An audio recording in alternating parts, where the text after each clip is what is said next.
March of 2011, Norway committed to the military intervention in Libya, leading to the ousting of Gaddafi and the ruined country we see today.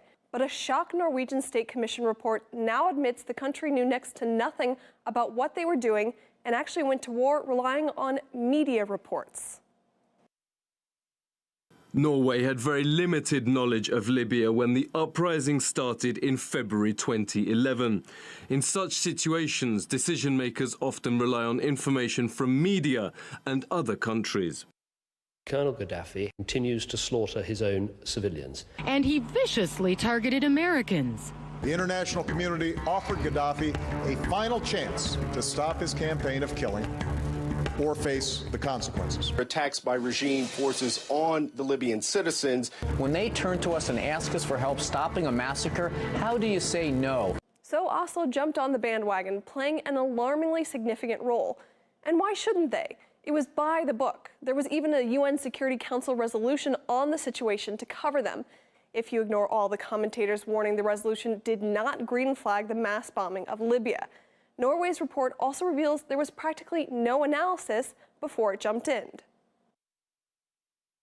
There are no written sources indicating that before deciding to send warplanes to Libya, the government assessed the type of conflict Norway was taking part in. Now that failure could hardly have had more serious consequences. The country now lies in ruins. 7 years on, Libya is still being ripped apart by rival governments, militias armed to the teeth, and Islamist militants.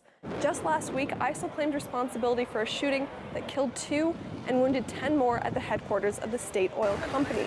And to top off the slaughter, there are reports of infighting even among the groups loyal to the government backed by the UN.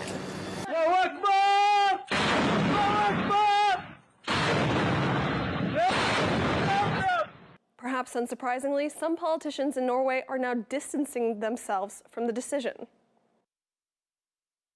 Given what we know today, this was a war for a regime change. Norway should not have participated in the Libyan war. When you look at what happened next, with Libya becoming a terrorism hotspot, this is not a decision to be proud of. Of course, they're not the first to come to that sorry conclusion. The UK Parliament got there 2 years ago.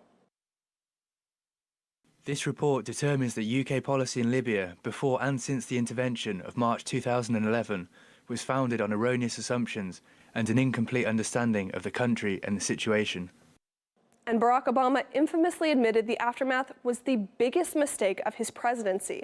But that's likely to bring little comfort to the civilians still reeling in a shattered nation. We spoke to a senior researcher at the Norwegian Foreign Policy Institute who believes politicians didn't understand the consequences of the intervention.